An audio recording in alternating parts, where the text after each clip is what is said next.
Buenas tardes a todos. ¿Me confirman, por favor, que me estén oyendo bien? Perfecto.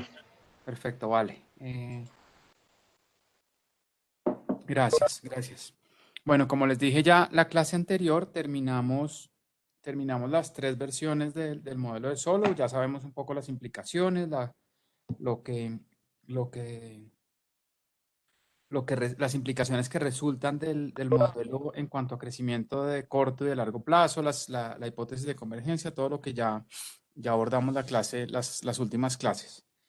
Hoy vamos a comenzar con una parte que es básicamente incorporar las decisiones de optimización dinámica de consumo-inversión en un marco sencillo para luego, ese es el modelo, digamos, de hoy, de pronto el miércoles, eh, para luego pasar al modelo de Ramsey, que es una versión de Fisher mucho más sofisticada, con muchas más cosas endógenas dentro del modelo, cosas que se explican dentro del modelo.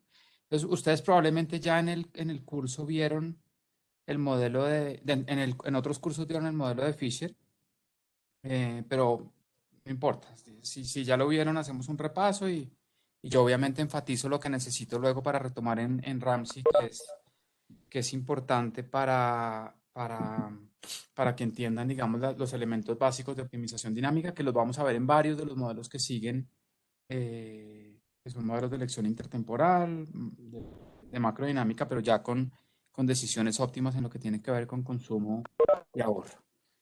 Entonces, si quieren, arrancamos. Este es un modelo relativamente sencillo. Entonces, vamos a suponer que hay un agente, obviamente cuando incorporamos las decisiones de consumo, las decisiones óptimas de consumo e inversión, lo que tenemos es básicamente que plantear unas preferencias de los agentes que piensen que es como endogenizar el punto 6 del modelo de Solow, que era como esa forma en que los agentes toman decisiones de consumo de ahorro, que en el modelo de Solow era lo más sencillo posible, ahorra una fracción constante de su ingreso.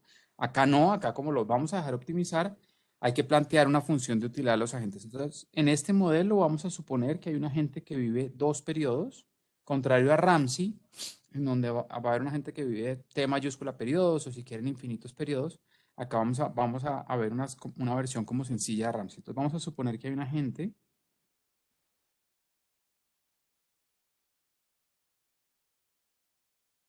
Alguien que tiene el micrófono abierto y suena una cosa rara.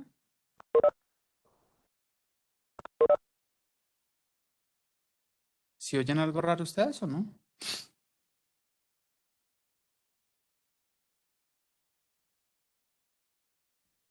Entonces vamos a suponer que hay una gente que vive dos periodos como una escoba barriendo rápido, ¿no? No sé qué es. ¿Hay alguien? Porfa, revisen que todos tengan el micrófono cerrado. Felipe Ruiz no lo tiene cerrado. El único que veo que no lo tiene cerrado es Felipe Ruiz, porfa. Acá en mi casa no hay ruido en este momento. Supongamos que hay una gente que vive dos periodos, que genéricamente vamos a llamar T minúscula y T más 1, ¿vale?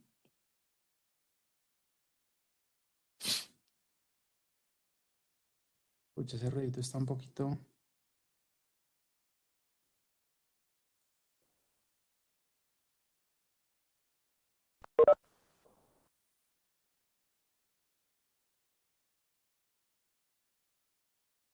No sé qué pasa. Pero en reviso que no haya abierto nada en mi computador. No haya ninguna...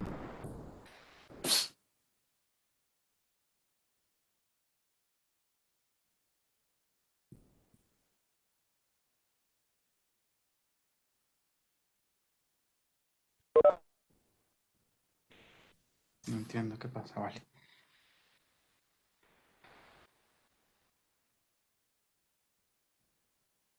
Entonces vamos a suponer, perdónenme, tratamos de concentrarnos. Supongamos que hay una gente que vive dos periodos, que genéricamente lo vamos a llamar T y T más 1, que puede uno llamarlos simplemente periodos 1 y 2, no importa. Y vamos a asumir que los agentes derivan utilidad al consumo, utilidad instantánea al consumo. Ay, yo puse a grabar. Vale, vale. O sea, sí está grabando, si no estoy mal. Sí, sí está grabando. Ujú. Gracias por igual avisar. Entonces vamos a suponer que los agentes derivan utilidad instantánea al consumo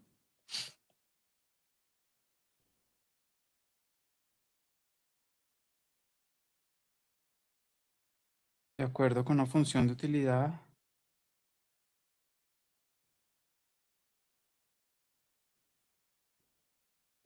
Esto es súper estándar, ¿vale?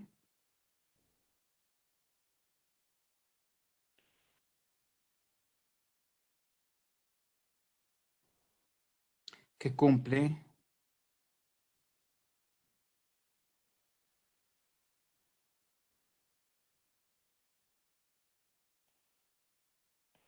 básicamente una cosa muy parecida a lo que teníamos en la función de producción anterior. Esto se necesita para que el problema esté bien definido.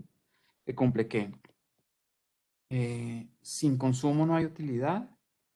La utilidad marginal del consumo es positiva, pero decreciente.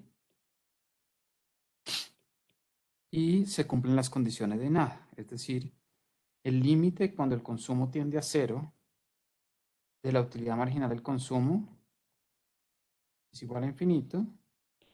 El límite cuando el consumo tiende a infinito de la utilidad marginal del consumo es igual a cero, ¿vale? En últimas, lo que estamos diciendo es que la función de utilidad se comporta de manera que nos garantice que las condiciones de primer orden que vamos a derivar del problema de optimización dinámica de dos periodos sean suficientes para garantizar un óptimo interior, que es básicamente esto, tal cual la tenemos pintada, es una función cóncava. En cero la utilidad es cero, la utilidad marginal del consumo es positiva, pero la función es cóncava, es decir, es decreciente. Y en los límites, la utilidad marginal del consumo cuando el consumo tiende a cero es infinita, la utilidad marginal y en el otro extremo, cuando el consumo tiende a infinito, la utilidad marginal del consumo es cero.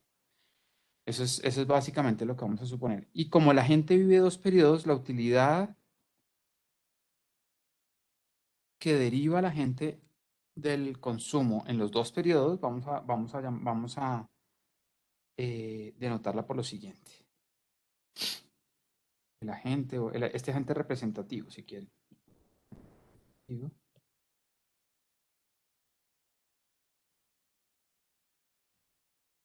En los dos periodos de vida,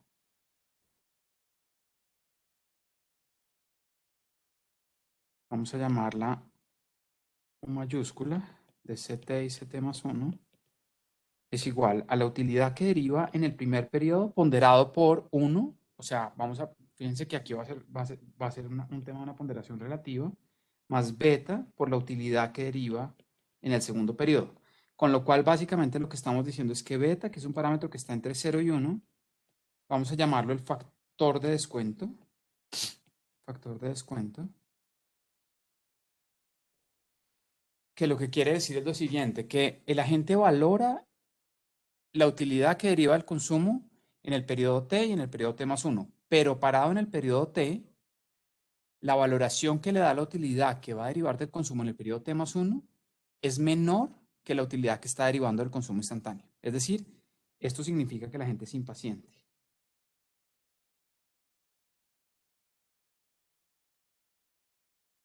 Precisamente porque beta es menor que 1, porque beta es estrictamente menor que 1, menor o igual que 1, vamos a ponerlo menor o igual que 1, con lo cual básicamente lo que estamos diciendo es que si beta es menor o igual que 1, en el extremo, si beta fuera 1, el agente es totalmente paciente y valora igual la utilidad que deriva del consumo hoy que la utilidad que deriva del consumo mañana parado hoy.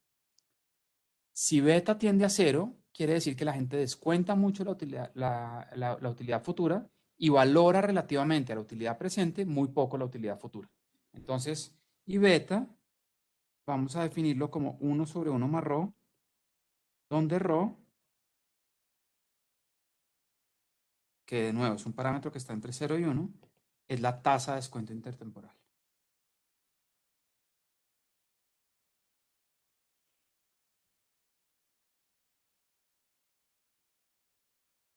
¿Vale?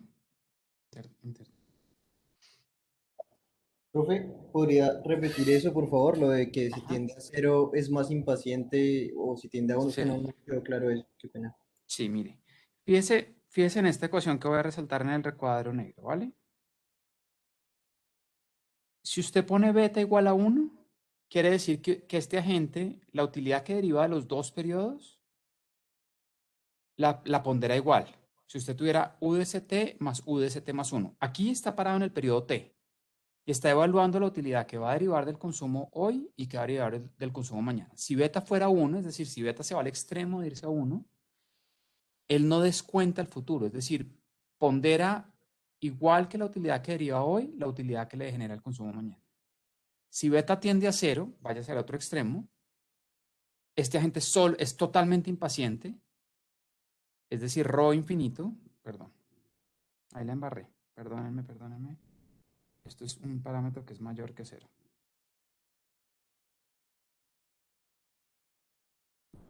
No está entre 0 y 1.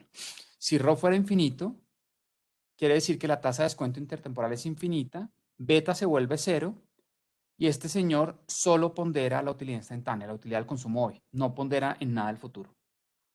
¿Sí? ¿Esa era la duda que puse ρ entre 0 y 1 o no? Sí, esa era la duda. Sí, perfecto. Gracias. Rho simplemente es mayor, perdónenme, Rho es mayor que 0. Puede ser 2, puede ser 3, lo que sea. ¿Vale?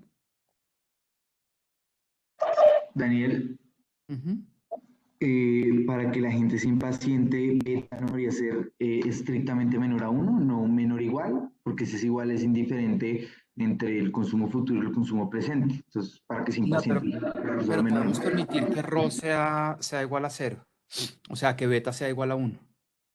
Y ahí sería una gente que no es impaciente, que su tasa de impaciencia es 0. O sea, pondera igual la utilidad de mañana que la utilidad de hoy. Una persona completamente paciente. Listo. Entonces, eso en cuanto a las preferencias. Entonces, la gente deriva utilidad instantánea del consumo de acuerdo a esta función de utilidad, pero como este señor vive dos periodos, el señor deriva, o el señor o la señora, deriva utilidad del consumo hoy y del consumo mañana. Pero parado hoy, tenemos que evaluar cómo pondera la utilidad de mañana vis a vis la de hoy, y eso nos lo hace el parámetro beta. El parámetro beta es un factor de descuento, es decir, que nos mide qué tanto el señor la utilidad de mañana la pondera hoy. Le da mucho peso, le da poquito peso. Si le da mucho peso, el tipo es súper paciente. Si le da muy poquito peso, el tipo es súper impaciente y preferiría consumirse todo hoy. Y eso va a ser fundamental para las decisiones de consumo e inversión. Y esto es un parámetro estrictamente de las preferencias, no es un precio, no es una cosa de mercado, es puramente psicológico de las preferencias de la gente. Ah, no es que necesitemos dos parámetros, Mateo, es que así se define. Beta es un factor de descuento y ρ es una tasa de descuento. No, digamos, yo entiendo su pregunta, ¿para qué dos cosas? Pero así se define en la literatura. Eh, Uno podría escribir simplemente esto como U de ct más 1 sobre 1 más ρ U de ct más 1. Eso no tiene misterio. Los libros de texto lo hacen así y simplemente para no cargar una expresión un poco que es un cociente, etc. Yo voy a ir y venir con el parámetro beta y ρ, los cambio a veces para hacer el análisis, ¿vale? Pero la definición sí es distinta. Rho es la tasa de descuento, beta es el factor de descuento, que son dos cosas distintas. Rho es estrictamente mayor o igual que 0 y beta sí está definido entre 0 y 1. En el extremo, cuando ρ es igual a 0, es decir, cuando la gente es totalmente paciente, beta es igual a 1, y en el extremo, cuando ρ es infinito, la tasa de descuento intertemporal es infinita, beta se vuelve igual a 0. En ese caso, en ese último caso, el agente solo valora la utilidad que deriva del consumo hoy. Piensa en una persona totalmente impaciente que no le importa el futuro. Entonces, de alguna manera, el beta y el rho están midiéndonos dos cosas muy parecidas. Hay una relación inversa entre los dos. Nos están midiendo una cosa muy parecida, que es qué tanto la gente parado hoy, valora el futuro. O valora, para ser más formales, la utilidad que deriva del consumo, que va a derivar del consumo mañana. Entonces, eso en cuanto a las preferencias. Entonces, pongámoslo así. Uno, preferencias. La definición de las preferencias, que van a ser muy parecidas a Ramsey, perdón. Y obviamente en todos los, así como en el modelo de Solow, siempre como poníamos unos bloques que era la tecnología de producción, las restricciones dinámicas, etcétera, etcétera. Cuando uno tiene optimización intertemporal, uno siempre tiene que, lo primero que define, incluso antes que la función de utilidad, define las preferencias de los agentes, cómo derivan utilidad los agentes del consumo y del ocio, de lo que derivan utilidad, que generalmente es consumo y ocio, nada más que eso, ¿vale? Segundo, y esta es la simplicidad del modelo de Fisher, vamos a suponer ingresos, si quieren, pongámoslo así. Vamos a suponer los exógenos por ahora, eso es lo que vamos a endogenizar en Ramsey. Además de otras cosas, eso es lo que le vamos a meter en Ramsey. Vamos a suponer que en el periodo 1,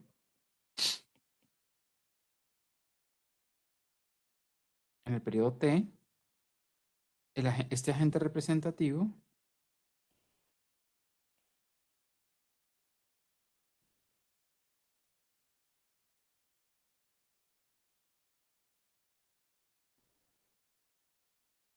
recibe un ingreso igual a W sub T, un salario, si quieren. Y en el periodo 2, un ingreso laboral, perdónenme, esto deberíamos especificarlo bien. Un ingreso laboral igual a WT. Y en el periodo T más 1, el agente recibe un ingreso laboral igual a W sub T más 1. Y estos dos ingresos están dados exógenamente. Idealmente, ¿qué deberíamos tener?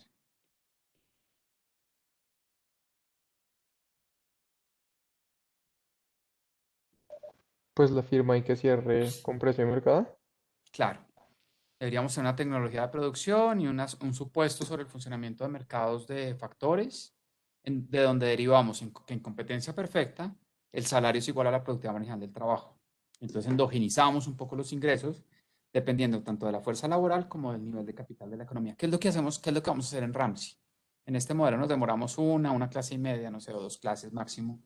Si nos demoramos mucho, nos demoramos 2 clases. Luego en Ramsey, si vamos a especificar una tecnología de producción del bien final, acá no vamos a hacer eso. Y vamos a hacer unos supuestos sobre los mercados de factores y vamos a suponer en particular que los mercados de factores funcionan en competencia perfecta. Y en competencia perfecta nosotros sabemos que los precios de los factores reflejan sus productividades marginales. Y especifica uno eso. Y hay unos ingresos de capital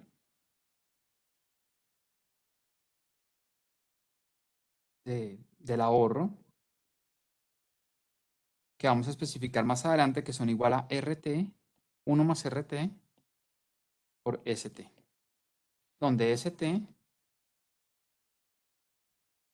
puede ser mayor, igual o menor que 0. O sea, la gente puede ser un deudor, puede endeudarse en el primer periodo. Y RT está dado y es la tasa de retorno al ahorro.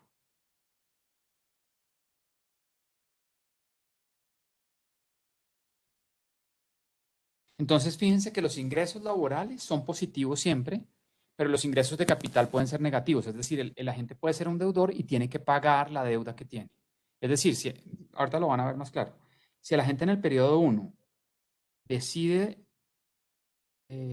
óptimamente consumir más que su ingreso en el periodo 1, el agente está endeudándose y en el periodo 2 necesariamente tiene que pagar y va a tener unos ingresos de capital menores a 0. O sea, precisamente no porque la tasa de interés sea 0, sea negativa, sino porque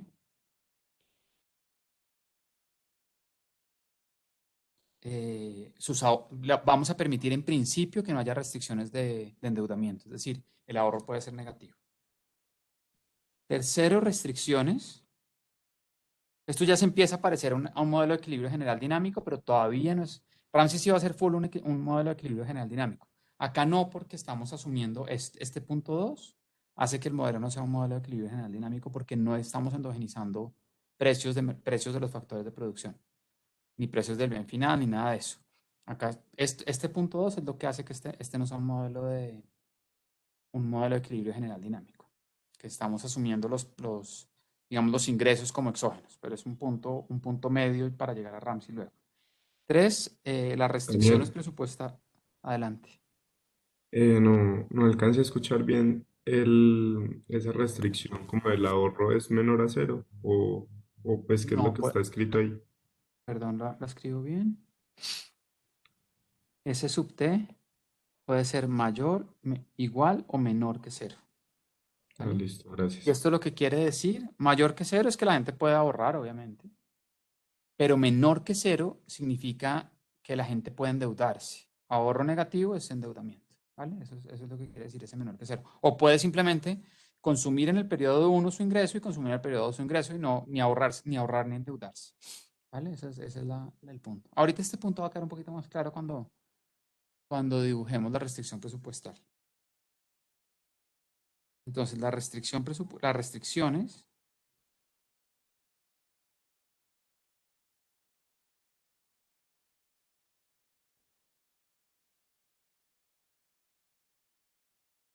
fíjense que ahorita van a ver, yo no sé ustedes cuando si vieron este modelo, cuando han visto cosas similares, cómo les plantean la restricción presupuestal. Pero la restricción, hay dos tipos de restricciones. Una restricción intratemporal, que básicamente nos dice que el ingreso en el periodo 1 se agota entre el consumo en el periodo 1 y el ahorro en el periodo 1. Esto es como suponer que la economía es cerrada y no hay gobierno. No puede hacer ahorro ni endeudamiento externo, ni le tiene que pagar impuestos al gobierno. O sea, no hay gobierno. Y hay una restricción intertemporal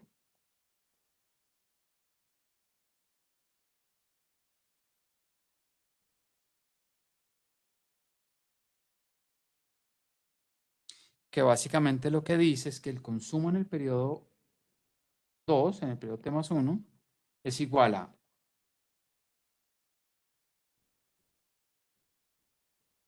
los retornos al ahorro. Recuerden que el ahorro puede ser negativo, entonces esto puede ser una parte negativa del consumo en el periodo, en el segundo periodo, más WT más 1. Miren estas dos restricciones y háganme las preguntas que tengan. O sea, mírenlas, léanlas bien y me dicen que si hay preguntas.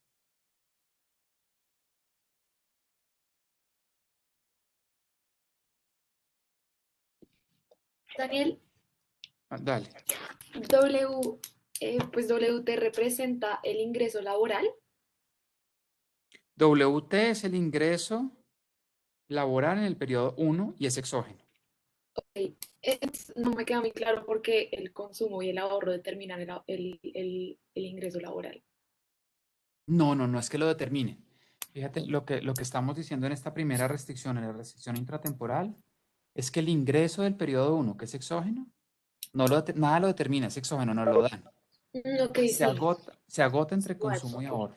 No hay nada más que esta persona pueda hacer con su ingreso en el periodo 1. O lo consume o lo ahorra.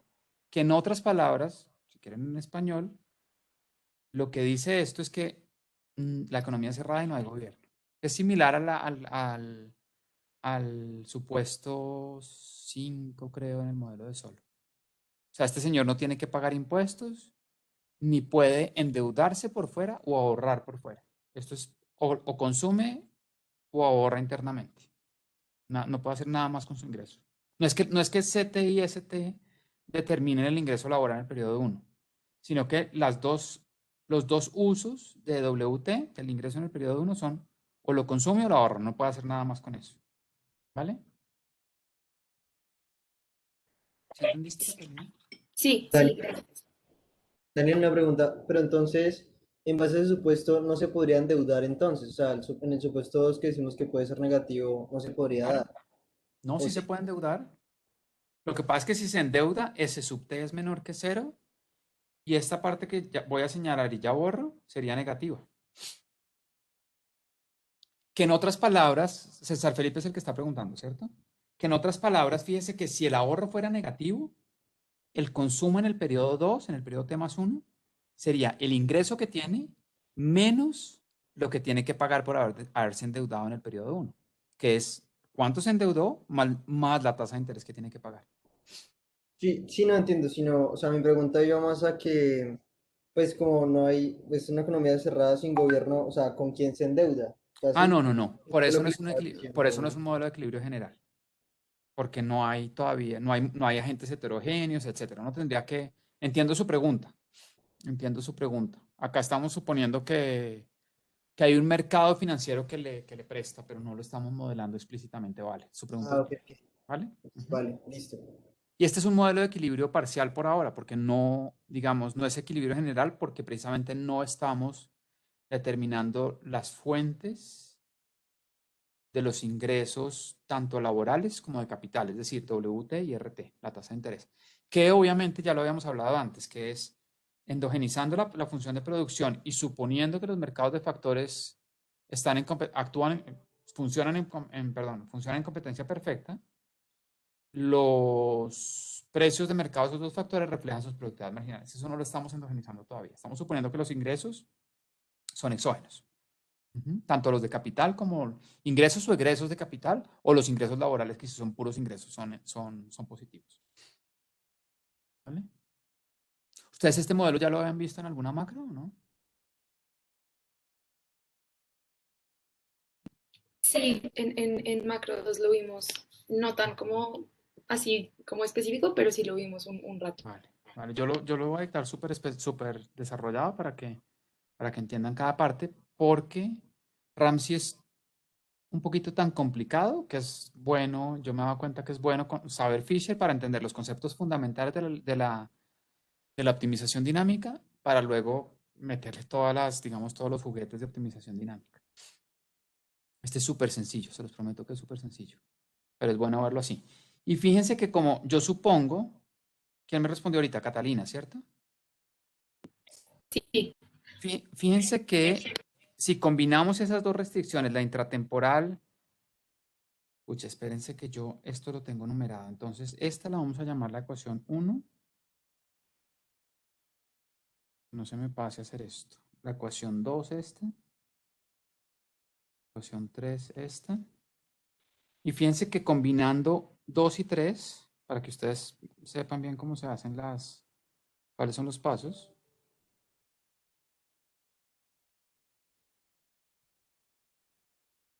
Fíjense que combinando 2 y 3 lo que tenemos es que CT más 1, es decir, usando 2 para reemplazarlo en 3, CT más 1 es igual a 1 más RT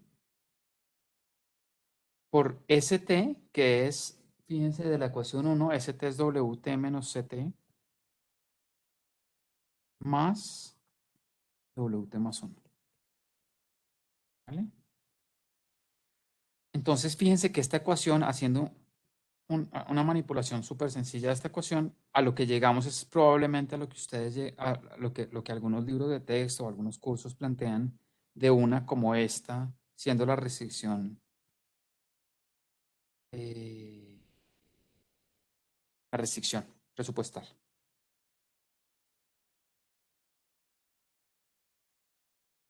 Si ustedes manipulan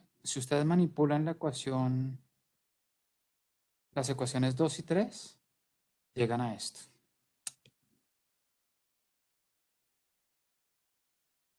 Que fíjense que el lado izquierdo de esta ecuación es el valor descontado del consumo,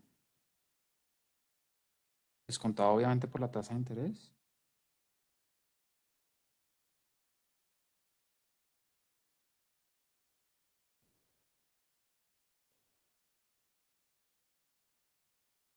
El agente representativo, y este es el valor descontado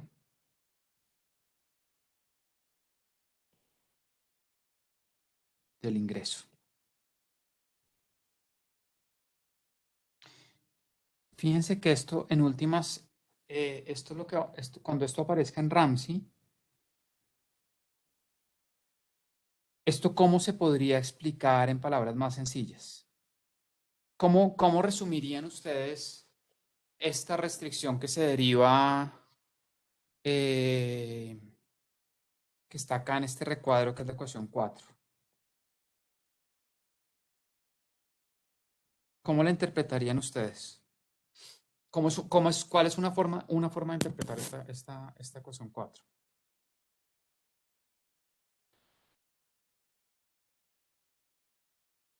Podría ser que todo se consume al cerrar el modelo. Sí. O sea, la gente, esa es una forma de verlo, ¿vale?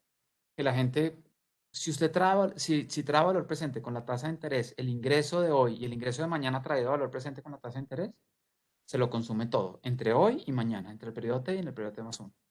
La otra forma de verlo, que es como, digamos, la restricción que uno tiene que imponer, fíjense que esa restricción que usted dice, Sergio, creo, eh, dice que la gente no,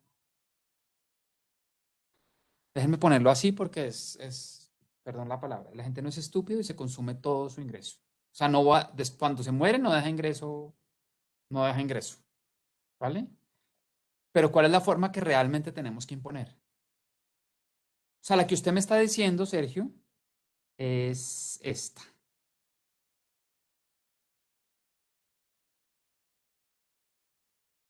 Mayor o igual que. Eso, ya voy a borrar eso porque eso no está bien ponerlo así, ¿vale?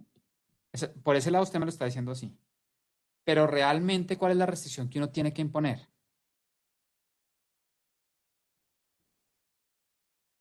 Que el valor descontado del consumo de la vida tiene que ser menor o igual que el valor descontado del ingreso. O en otras palabras, ¿qué? Que la gente, ¿qué no puede hacer cuando se muere?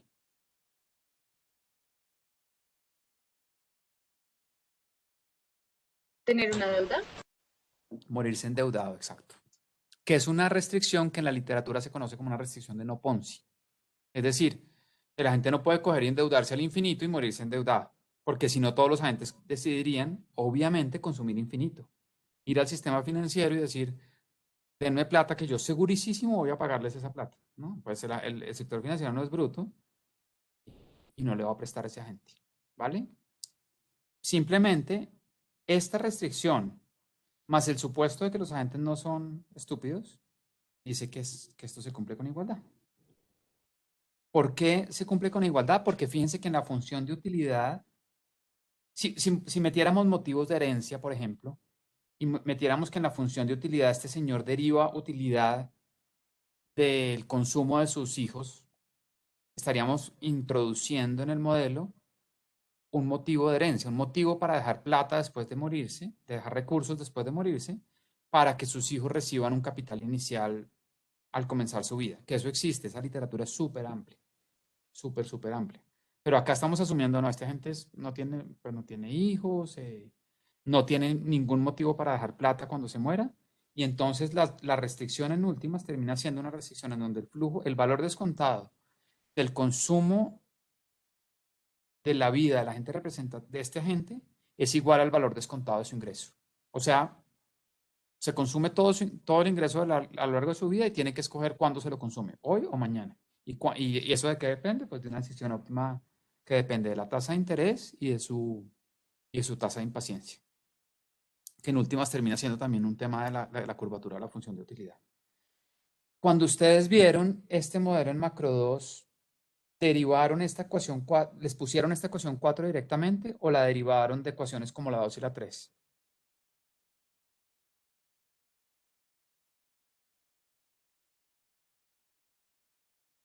La derivamos. Vale, listo, entonces está igual, me parece bien porque así es que se deriva, ¿vale? Es decir, la ecuación 4 se deriva de una restricción intratemporal, una restricción intertemporal, y llegamos a la ecuación 4, que es la restricción presupuestal que van a enfrentar este agente. Y en realidad la restricción, digamos, de manera estrictamente formal, uno debería ponerla así. Pero vamos, dejémosla, digamos, como la tenemos, ¿vale? Igual. Listo. La ecuación 4. Entonces, el problema de optimización que enfrenta esta gente, el problema de optimización,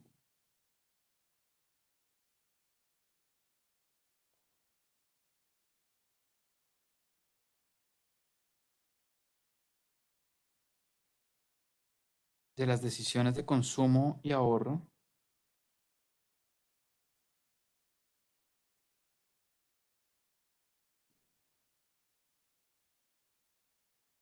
es el siguiente. Este señor va a escoger CT y CT más 1 para maximizar el flujo descontado con la tasa de descuento del flujo de utilidades a lo largo de su vida, sujeto a la restricción presupuestal,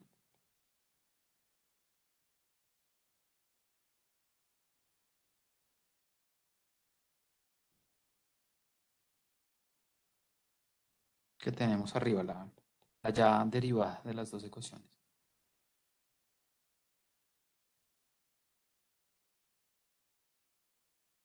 ¿Vale?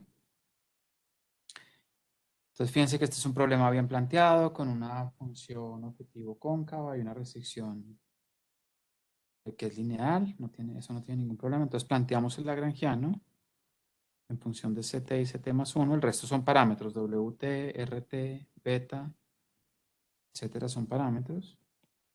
Nos queda U de CT más beta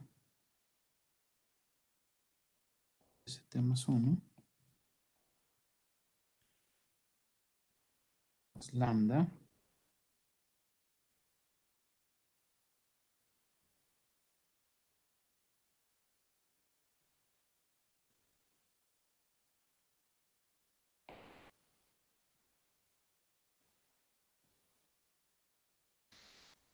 donde lambda, ¿qué es? ¿Qué es lambda?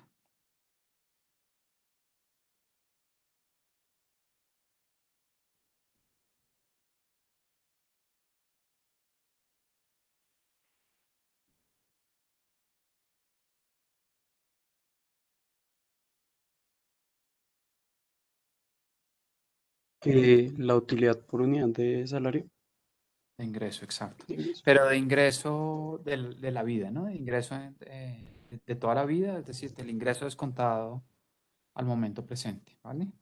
Entonces, la respuesta normalmente que me dan, usted hizo bien, lambda es el multiplicador de Lagrange, sí, es una respuesta estrictamente matemática, pero lambda realmente es la utilidad de una unidad extra, utilidad marginal, perdón,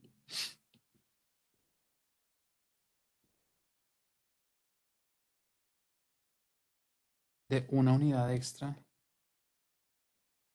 Esto es súper importante que lo entiendan porque en Ramsey este concepto, este parámetro es súper importante. Utilidad marginal de una unidad extra de ingreso a lo largo de la vida.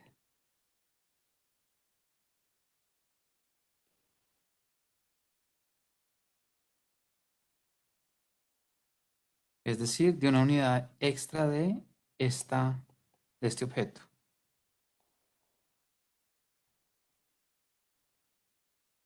De una unidad extra de esta cosa de ingreso a lo largo de su vida, ¿vale? Y esa es la definición, digamos, intuitiva del parámetro lambda. ¿Cuánto le reporta a esta gente en utilidad en valor descontado con la tasa de descuento intertemporal o el factor de descuento intertemporal que es beta? De que le regalen exógenamente una unidad extra de ingreso a lo largo de su vida, descontada al presente, pero ya con la tasa de interés, ya con el descuento si quieren llamarlo financiero. Las condiciones de primer orden, fíjense que son las siguientes. Matemáticamente, esto ustedes se lo saben de memoria. La derivada lagrangiana con respecto a la primera variable de control es igual a 0. Lo que quiere decir es que U' de CT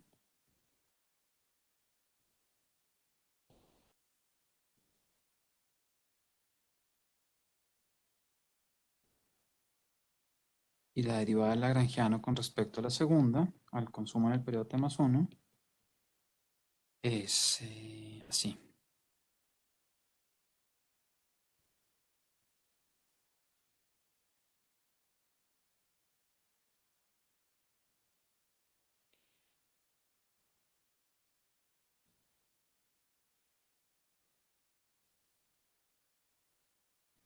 Y esta es la ecuación 5 y esta es la ecuación 6.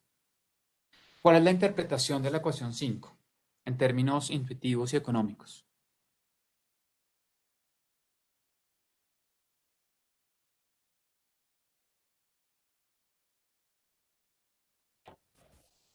Mm,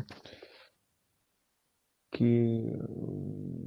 Esto yo lo repito 1000 veces en el curso cuando derivamos condiciones. Cuando uno deriva condiciones de primer orden, tiene que interpretarlas. Tiene que interpretarlas y tienen que tener un sentido económico. Si no, pues está resolviendo una cosa de matemática como sin sustancia. Esa ecuación 5 tiene una interpretación súper puntual. Si ustedes tuvieran como en micro 1 una gente que tiene una cantidad de dinero M y deriva utilidad de consumir peras y consumir manzanas. Y M, que es el ingreso, es igual al precio de las peras por el número de peras que se comen, más el precio de las manzanas por el número de manzanas que se comen. Entonces, cuando plantean el lagrangiano de eso, ponen U de la utilidad que deriva de consumir las manzanas, más la utilidad que deriva de consumir las peras, más lambda Costo. por M menos PM por M menos P por P. ¿Vale? Y cuando deriva las condiciones de primer orden, ese señor en ese problema que les estoy planteando de micro 1 está decidiendo cómo reparte su ingreso entre consumir manzanas o consumir peras. Si a ese señor le regalan una unidad extra de ingreso y está parado sobre la condición de optimalidad y le dicen qué va a hacer con ese peso que le estoy regalando, con ese dólar que le estoy regalando, ¿cuál es la respuesta del tipo? O sea, si le regalan un peso extra de recursos, de ingreso, y al señor le preguntan, ¿ese peso extra se lo va a consumir en peras o en manzanas? ¿Cuál es la respuesta de ese señor si está parado sobre la condición de optimalidad? Mm, no sé. En-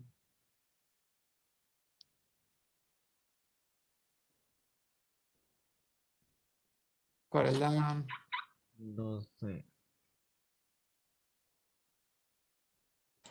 Mm, cuál es la respuesta? Sebastián, costo de oportunidad. No, no va por ahí. Lo que les estoy preguntando, se los planteé con el ejemplo de micro 1 o con este ejemplo de macro 2 o macro 3. ¿Cuál es la interpretación de esta ecuación 5?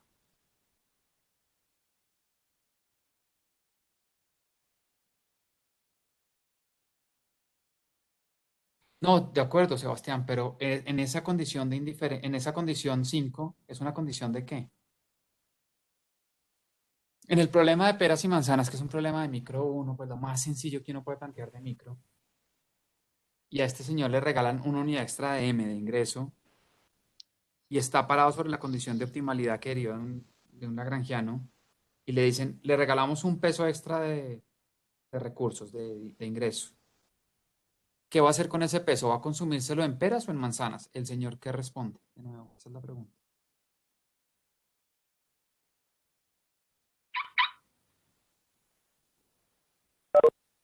No sé. ¿Quién tiene el micrófono abierto?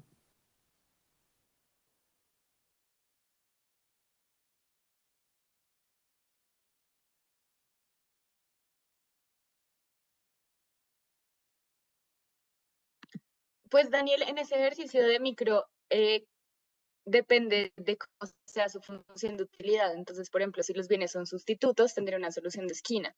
Pero si tenemos una Cobb-Douglas, sí tendríamos pues como una combinación en la canasta de bienes. Entonces depende de la función de No, utilidad supongamos que son alternativos, son usos alternativos del recurso, consumir peras o consumir manzanas. Y ese señor se Ah, ok. para sobre esa condición de optimalidad, que es una condición. Lo que les estoy preguntando es una condición de qué. Esto es súper importante. O sea, si esta intuición no la saben, estamos graves. Por favor. Pues ahí no sería como mirar la tasa marginal de sustitución de la gente para mirar si No, no consume. hemos llegado allá, no hemos Bueno, llegado allá. Está bien que plantee eso, pero ahorita llegamos allá, ¿vale? Las Pero preferencias. antes de eso, esta condición, miren, todo problema económico, a menos de lo que creo que Juanita decía, tiene una condición de primer orden, que es una condición. Si no hay soluciones de esquina, es una condición de qué.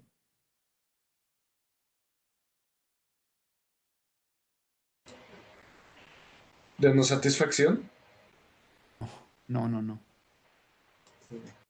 No, no es de equilibrio. ¿Qué pasaría? Bueno, se las volteo entonces, si quieren. ¿Qué pasaría en el problema de micro hipotético que ustedes han hecho 1000 veces en la carrera? Un señor tiene deriva utilidad de consumir manzanas y consumir peras. Obviamente estoy sobresimplificando todas las cosas. Y tiene un ingreso que se gasta única y exclusivamente se lo puede gastar en consumir manzanas y en consumir peras. El precio de las manzanas es P sub M, el número de manzanas que se come es M. El precio de las peras es P sub P y el número de peras que se come es P. Y tiene un ingreso M mayúscula que es diferente al M minúscula de las manzanas. M es el ingreso, o Y si quieren es el ingreso. Este señor resuelve el lagrangiano, hay una condición de primer orden y a este señor le preguntan, parado sobre esa condición de primer orden, le vamos a regalar un peso extra de ingreso, una unidad extra de Y de ingreso, o de M mayúscula, como quieran llamarlo. Y le preguntan textualmente, ese peso extra que le estamos regalando, usted está parado sobre la condición de primer orden. Ese peso extra que recibió, ¿se lo va a gastar en peras o en manzanas? ¿Cuál es la respuesta de este señor si está parado sobre la condición de primer orden? Es indiferente, Juan Diego, por fin. Es indiferente. Y en eso es toda la economía neoclásica. Llegar a condiciones de indiferencia. A menos que uno le ponga una restricción de consumo mínimo o máximo de manzanas o de peras. Entonces estaría en una solución de esquina. Ahora, devolvámonos a este problema. ¿Qué pasó, Juan Diego? Porfa, por micrófono. No, no, nada, es que lo había dicho, pero pensé que estaba mal, pero pues sí lo No, dije. es eso. Si lo había dicho, no lo había leído, perdóneme. Es una condición de indiferencia. Ahorita devolvámonos a este problema, no al de peras y manzanas, sino consumo hoy versus consumo mañana, con una tasa de interés a la cual tiene que pagar si se endeuda o que le retorna al mercado si se ahorra. Entonces, esta condición 5 es una condición de indiferencia entre qué y qué. ¿Qué está escogiendo este señor acá en este problema? ¿Entre qué dos cosas está escogiendo, en otras palabras?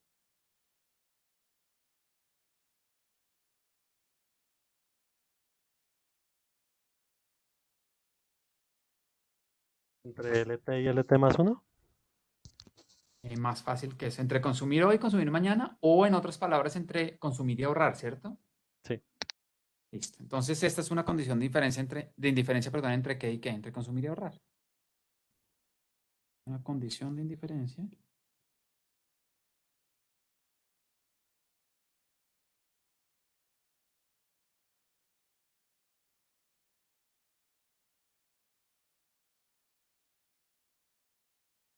Y ahora sí, ¿por qué? Fíjense, si esta persona, perdón, está parada en la ecuación 5, o sea, está optimizando, y le regalan una unidad extra de este objeto, lo voy a señalar si quieren en verde, le regalan una unidad extra de esto, ¿cuánta utilidad le deriva consumirse esa unidad extra de ingreso? El lado izquierdo de la ecuación 5, U' de CT. Esa es la utilidad en el margen que recibe si se gasta toda esa unidad extra de ingreso descontada a valor presente, si se la gasta en consumo presente. ¿Vale? Y alguien me dijo correctamente que lambda es la utilidad marginal de una unidad extra de ingreso a lo largo de la vida. Es decir, la utilidad marginal del ahorro, si quiere, del ahorro o de la inversión. Si estas dos cosas son iguales y a este señor le decimos, mire, le vamos a regalar una unidad extra de ingreso de su vida, o sea, de WT más 1 sobre 1 más R, vamos a dar una unidad extra de eso, usted se la va a consumir o la va a ahorrar. Y el tipo va a decir, me da la misma precisamente porque estoy parado en la condición de diferencia. Y ahí es donde existen los problemas económicos. Ahí es donde hay un problema económico. Hay un trade-off entre consumir y ahorrar, o en el problema de peras y manzanas hay un trade-off entre consumir peras y consumir manzanas, o lo que ustedes están haciendo en este momento, hay un trade-off entre estudiar y trabajar, o entre estudio y ocio. Toda la vida está llena de problemas de trade-offs que uno enfrenta.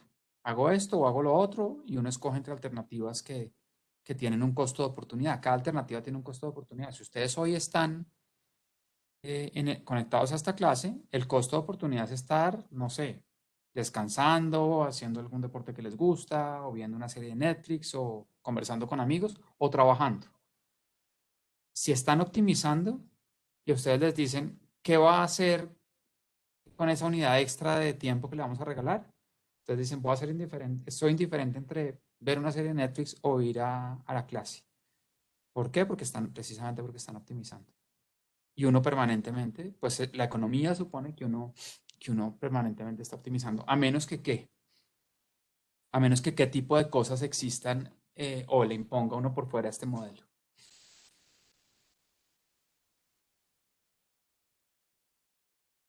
O sea, ¿qué haría que la respuesta a este señor sea, la verdad es que no soy indiferente, esa unidad extra la voy a usar en tal cosa definitivamente, en tal de las alternativas? Restricciones de consumo o endeudamiento, ¿vale? O de consumo o de endeudamiento. No necesariamente de consumo máximo, sino también de endeudamiento.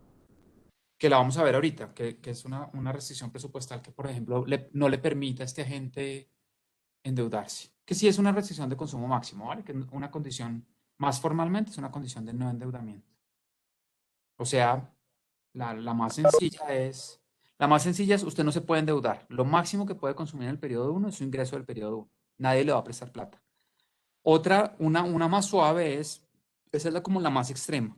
Una más suave es, listo, usted se puede endeudar, pero la tasa que le retorna el mercado por ahorrar es más bajita que la tasa que le cobra el mercado por endeudarse, que es la diferencia entre, que ustedes de pronto también lo han visto en macro, entre la tasa activa y la tasa pasiva. La tasa pasiva es la tasa a la cual el banco remunera el ahorro de los agentes, la ETF o la que quieran mirar, la tasa de referencia, y la tasa de interés a la cual los bancos o el sector financiero o el sector que intermedia recursos financieros, las decisiones de ahorro de los agentes, generalmente es más alta que la tasa a la cual remunera el ahorro. Y esa es básicamente una restricción intertemporal que tiene como lo que se llama un kink o una esquina discontinua, donde la tasa para endeudamiento es más alta que la tasa de retorno al ahorro. Y ahí sí, entonces la gente puede decir, no necesariamente va a estar parado sobre una condición de indiferencia. Y si uno le regala una unidad extra de ingreso y le pregunta, ¿qué va a hacer con esa unidad de extra de ingreso? Puede que la respuesta sea definitiva. Voy a comerme las manzanas definitivamente. Porque algo me está restringiendo a que me coma las manzanas que yo quisiera comerme, pero que si me regalan esa unidad de ingreso, yo definitivamente me la como en manzanas. Y no responda, no es que yo soy indiferente porque estoy parado en la condición de optimalidad. Si me están entendiendo esta digresión que estoy haciendo, es un poquito larga, pero es importante. Y es importante porque en todos los problemas económicos, en todos los que ustedes ven, cuando hay optimización, hay un trade-off. Ese trade-off puede uno estar parado sobre una solución interior, en cuyo caso las condiciones de primer orden son condiciones de indiferencia entre las alternativas que la gente está enfrentando, o condiciones de esquina por restricciones, digamos, de desigualdad, que hagan que la gente en ciertas circunstancias no sea indiferente. Ahorita les explico un poco con un ejemplo que todos hemos vivido, que ustedes probablemente lo vivieron hace unos pocos años y todos los vivimos cuando somos menores. Sebastián. ¿Por qué, Sebastián? Por micrófono. Porque el trade-off es más algo para personas de bajos ingresos. Es que no alcanzo a leer. Hola, ¿me escuchas? Sí, perfecto. Pues es que en la restricción, pues está, a pesar de que sea exógeno, pues un aumento de salario le permitiría un mayor ahorro independientemente de la tasa de interés o o la tasa ¿Te das cuenta? de descuento, sí. O sea, no es lo mismo que una persona de el primer decil de Colombia puede ahorrar comparado al último, a pesar de Claro, que la tasa de... pero fíjese que en lo que usted está pensando es en restricciones de consumo mínimo, consumo de subsistencia. Usted tiene razón, pero es una restricción distinta a la que estamos viendo acá, ¿vale? Supongo que a esto, lo que usted está diciendo, está bien, es un punto válido, es una restricción de este estilo.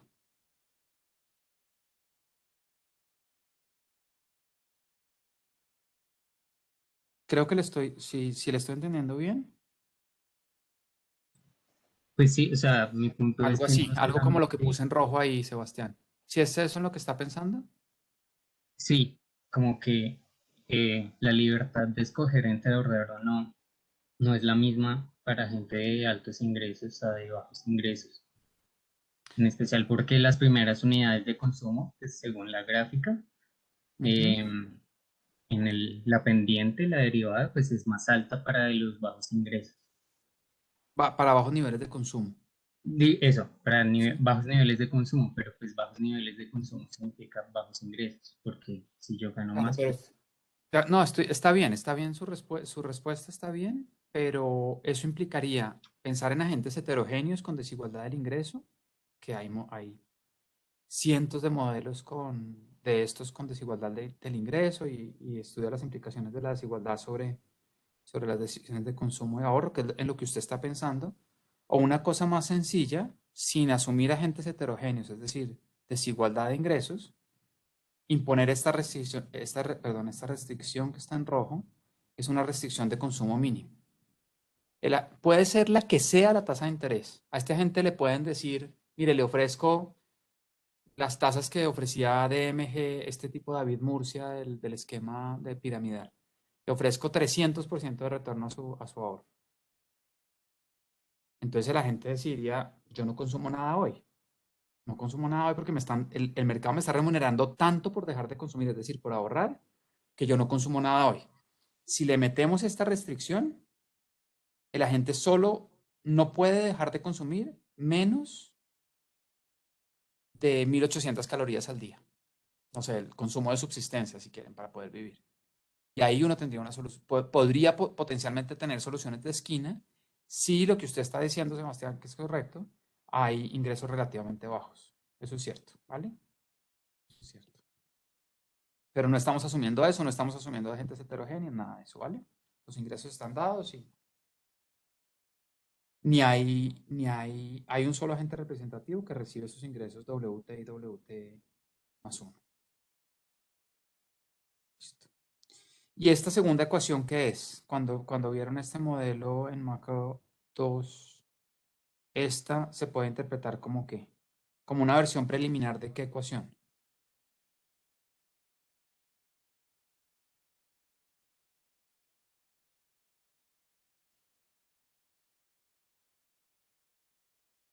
Yo en este modelo estoy haciendo mucho énfasis en la intuición económica, no simplemente dedicarme a derivar unas ecuaciones, resolver el problema de optimización y decir la solución es esta, sino mostrar la intuición. Esta ecuación 6 es una versión preliminar o se puede interpretar como una versión preliminar de la ecuación de la ecuación de Euler, que es lo que alguien me decía antes sobre la tasa marginal de sustitución, etcétera, ¿vale? Que ya llegamos a eso. Entonces, fíjense que combinando 5 y 6,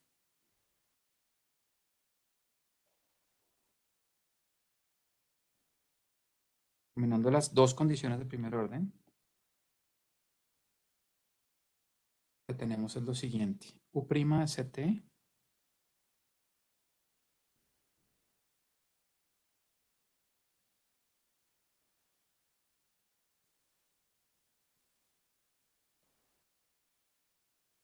es igual a beta por 1 más Rt por U' de Ct más 1.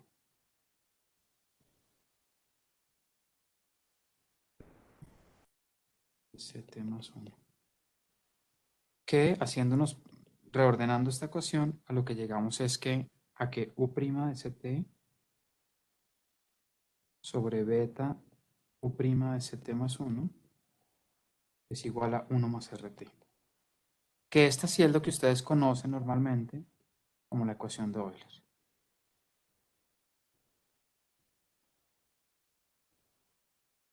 ¿Y cuál es la interpretación económica de esta ecuación de Euler? ¿Esto qué es? El lado izquierdo de la ecuación 8. De la ecuación 8. El lado izquierdo de la ecuación 8, ¿qué es? La tasa marginal de sustitución, exacto. ¿Y esta qué es? el lado derecho.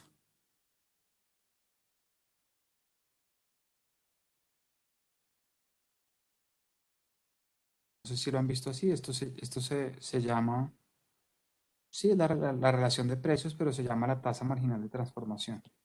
Fíjense que en el óptimo, una vez uno toma las decisiones óptimas de la gente, la tasa marginal de sustitución es igual a la tasa marginal de transformación. O en español, el lado izquierdo de la tasa marginal de sustitución es ¿qué? Obvio, la tasa marginal de sustitución, pero ¿qué es eso en español? Si ustedes tuvieran que explicar esto a un pariente no economista o al portero del edificio, ¿ustedes qué le dirían que es la tasa marginal de sustitución?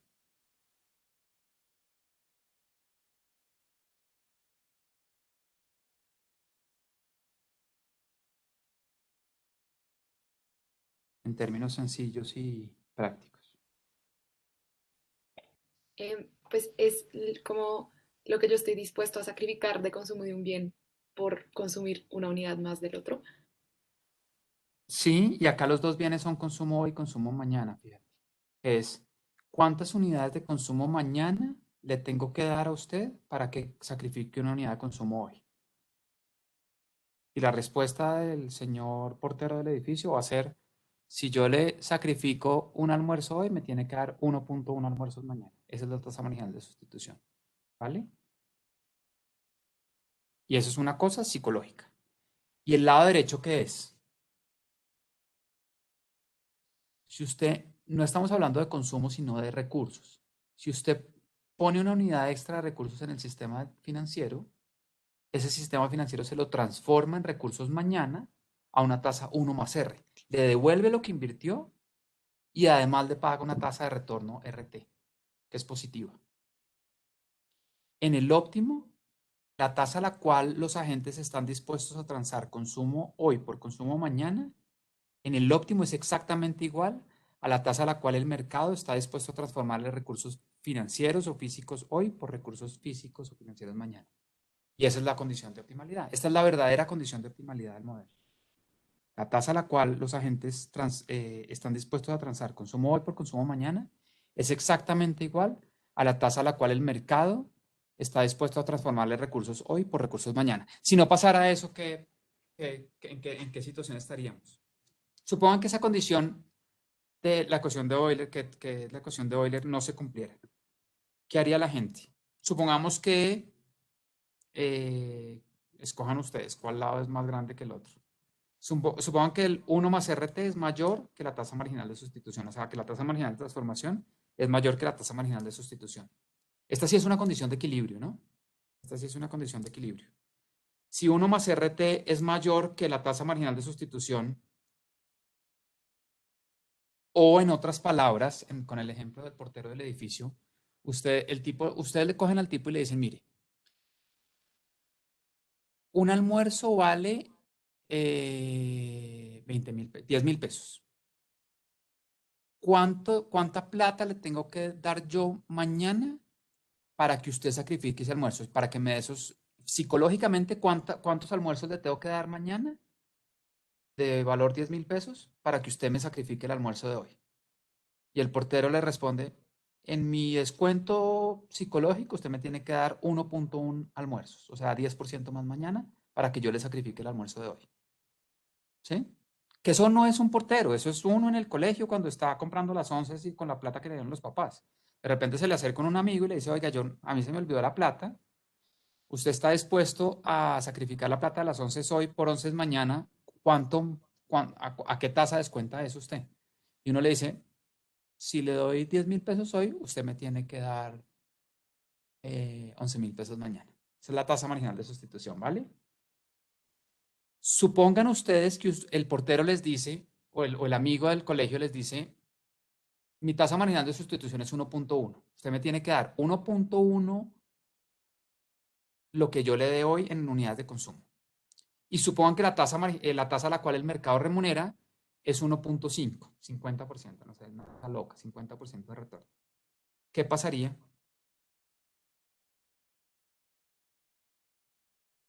está en desequilibrio la economía. Porfa, por micrófono, es que no alcanzo a leer chats. En serio, no lo logro. Abran micrófonos y participen. Creo que hay gente respondiéndome, pero no alcanzo a leer porque son varias personas hablando. ¿Qué pasaría si esta fuera una condición, por ejemplo, así? Como la voy a poner en verde, no sé. Si esto fuera así.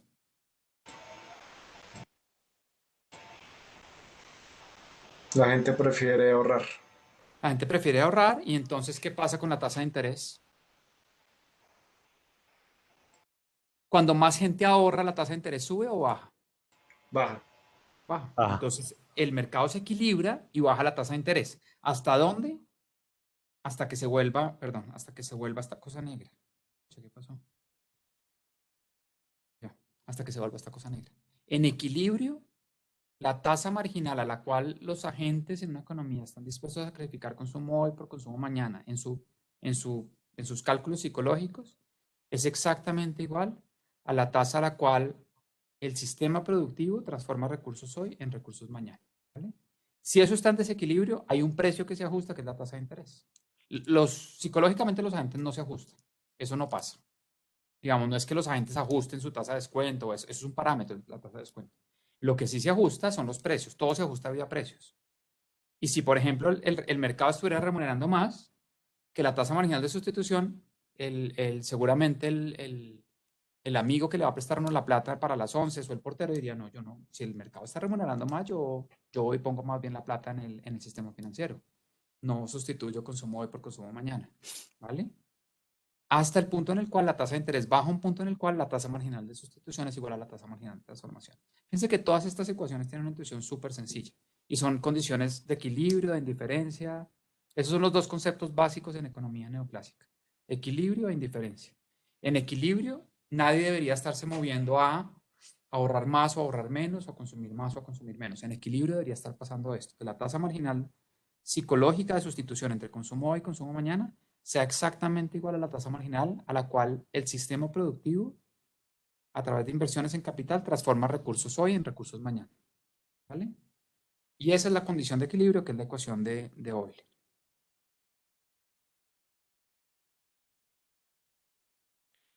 Vamos a suponer, así como hacíamos en el modelo de Solow,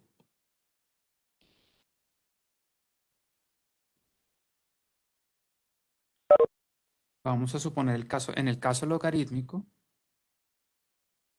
en el caso de una función de utilidad logarítmica que cumple las condiciones que habíamos dicho antes,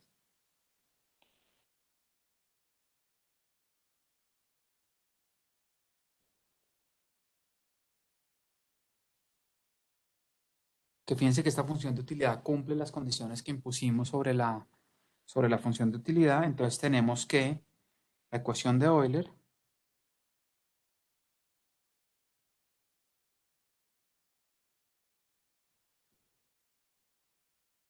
es la siguiente.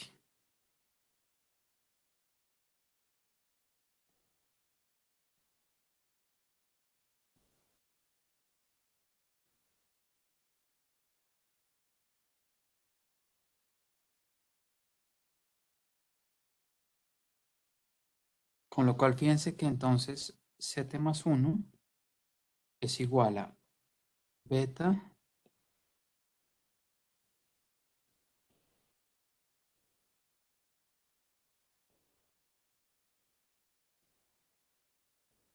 y si reemplazamos esta condición en la restricción presupuestal,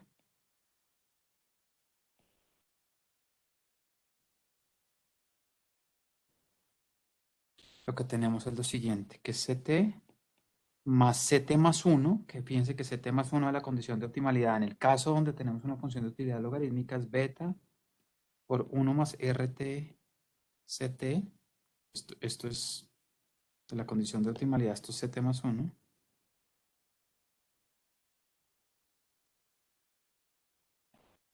Sobre 1 más RT.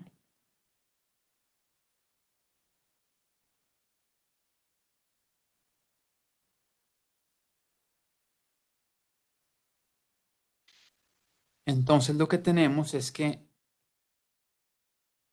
el nivel óptimo de consumo en el periodo T va a ser igual a 1 sobre 1 más beta. Simplemente manipulando un poquito la ecuación que hay arriba por el valor presente del ingreso de la vida de la gente.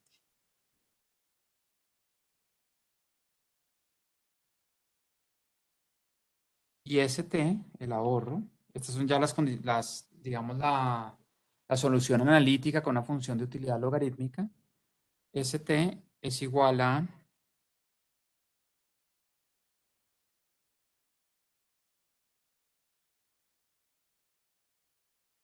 obviamente es igual a WT CT es igual a beta sobre 1 más beta WT menos 1 sobre 1 más beta WT más 1 sobre 1 más RT.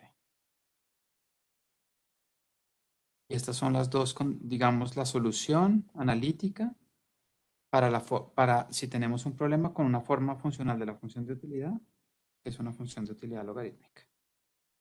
Estas son las condiciones óptimas, ¿vale? Nosotros sabemos en particular que en las condiciones, cuando la función de utilidad logarítmica hay un tema sobre los efectos ingreso, efectos sustitución, etc. ¿Vale? Este es el análisis, digamos, algebraico o matemático del problema que enfrenta la gente. Una En pregunta. clase- Adelante, Juan Diego. Disculpa, es que cuando estábamos derivando la ecuación de Euler arriba, usted tenía ACT más 1 en el denominador. Entonces no entendía ahí bien cómo cambió eso. Porque fíjese que la derivada del logaritmo de x con respecto a x es igual a 1 sobre x. Ah, ok. O sea, fue porque definimos a ACT como LNST. Ajá. Listo, ya. ¿Vale? Usted me estaba preguntando eso, ¿cierto? Sí, no sí. entendí mal. Vale. No, eso era. Y por eso es que llegamos a esta cosa, que antes estaba el CT más 1 en el denominador, pero pasa al numerador porque es la derivada del logaritmo. ¿Vale? Y eso es 1 sobre x. Por eso queda así. ¿Tienen más preguntas? La clase entrante lo que hacemos es mirar cómo se ve esto en un problema gráficamente, la condición de indiferencia, la restricción presupuestal, que la gente trata de tomar la función de utilidad más alta posible, sujeto a no violar la restricción presupuestal. Miramos intuitivamente todo lo de efecto ingreso, efecto sustitución, dependiendo de si el agente es un ahorrador neto o un deudor neto en el periodo.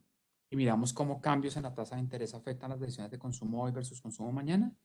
Y miramos un poco en qué condiciones, bajo qué condiciones, o cuáles son las cosas que miramos restricciones de endeudamiento,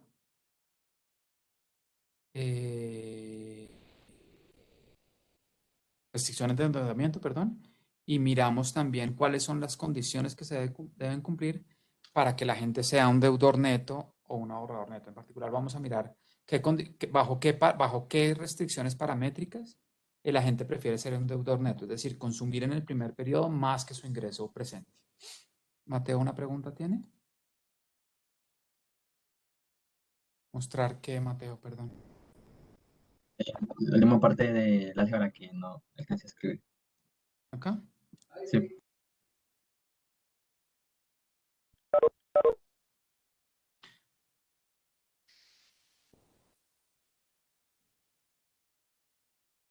¿Hay alguna otra pregunta?